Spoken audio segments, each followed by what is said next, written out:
Maganda dito, no? Yan na lang. Pangit ka dyan. Ikaw ba yan? Oo. Oy, kapatid mo. Hi. Oh. Ganun yun. Wait lang ha. Pre, kausapin ko lang. Sige. Ano nangyari? Yes. Ba't naman ganun ko sa bisita ko? Kuya, kilala ko yun ah.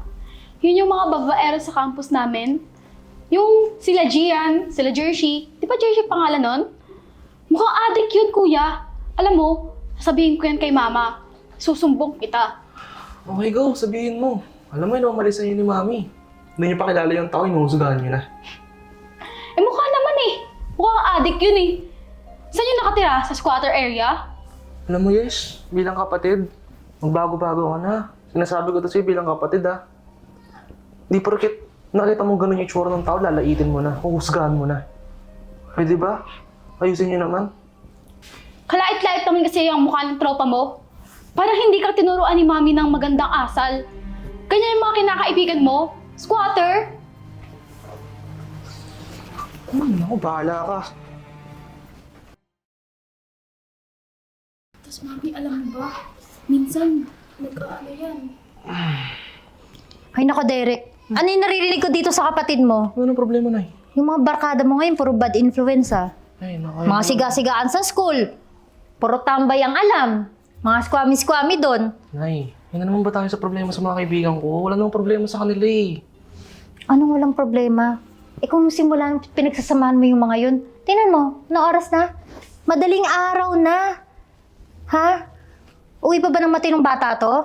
Nay, alam ko na yung tama at mali, okay? Kaya ko ng sarili ko. Tsaka, Nay, lalaki naman ako eh. Kahit malate ako sa daan, okay lang yan. Hindi mo na ako mapapahamak, Nay. Tandaan mo, minor de edad ka pa din. Ano, ayaw mo na ng gabay ng magulang? Ha? Ayaw mo na ng pinagsasabihan ka? Wala ka ng respeto sa amin? Ha?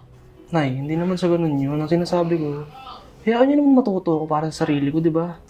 Yun ang sinasabi ko sa'yo, Derek. Alam mo yung tatay mo dyan din nagsimula. Kaya ayun, sumakabilang bahay na. Kaya nga pinagsasabihan kita, ginagabayan kita. Ano naman tayo sa tatay? Alam niyo, Nay, kayo na bahala kay Esha. Mauna na ako. Ay, ang tigas na ulo nitong kapatid mo. Lagi na lang sakit sa ulo. Siguro napapatropa na talaga yan, May. Hindi naman ganyan dati yan nung hindi yan yung mga tropa niya eh. Ngayon kung mga sagot na sa akin, nakita mo yon?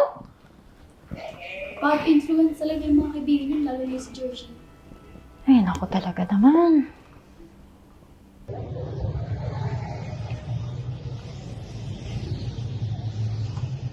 Ito yung mga dapat mong i-copy tapos ilagay mo dun sa... Siguro tama naman siguro to, di ba, pre? Mami, oh, ayan yung nakakasama ni Kuya sa school na bad influence. Ano naman po kami? So, ikaw pala yun. Isa sa mga bad influence na kaibigan niya. Ay, ginagawa mo dito, Iho?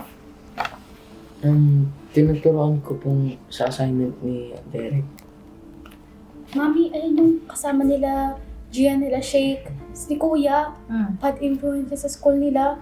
Lagi magkakasama yung mga yan eh.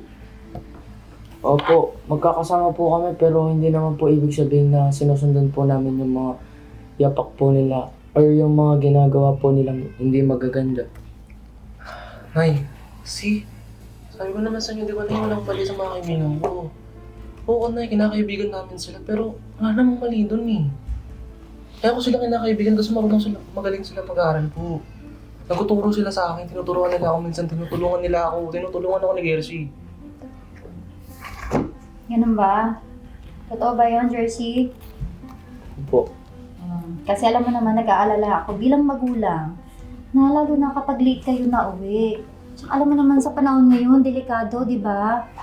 Lalo na kapag umuwi kayong late. So, nag-aalala talaga ang mga magulang. Kaya, alam ko, naiintindihan niyo naman ako, di ba? Opo, nagigets na ko naman po kayo dahil bilang magulang po, nag-aalala po kayo. And alam ko naman po yung mga ginagawa po namin at binabawal ko rin po pag may ginagawa po si Derek. Jersey, pasensya ka na. Kala ko kasi bad influence ka dito sa anak ko eh. Concern lang naman ako. Siyempre, alamin ko yung mga kaibigan niya, lalo na sa panahon ngayon. Kaya, thankful din ako kasi tinutulungan niyo pala siya sa pag-aaral. Nay, Salamat sorry din Actually, kaya ako tinutulungan ni Gersi. Umaksa ako eh. Pero, meron pa namang second semester. Babawi ako na yun. Tutulungan ko naman po siya sa ano. Kasi ako rin po, medyo na ano po. Magtutulungan na lang po kami. Okay, basta focus kayo sa pag-aaral ha. Lumayo kayo sa mga ano. Ano ba yan, Nay? kaibigan, ha? Ikaw na. Naku, mag-sorry ka dyan. Mabait naman pala tong kaibigan niya. Sorry Kuya Jersey kung ginudge kita kaagad Kala ko kasi addict ka eh. Si Kuya kasi, medyo pasaway yan. Tapos dadagdagan ka pa. Ang sakit niyo sa ulo niyan. Ay, nako, bunso. Sorry, pre, tinawag kong adik. Okay lang.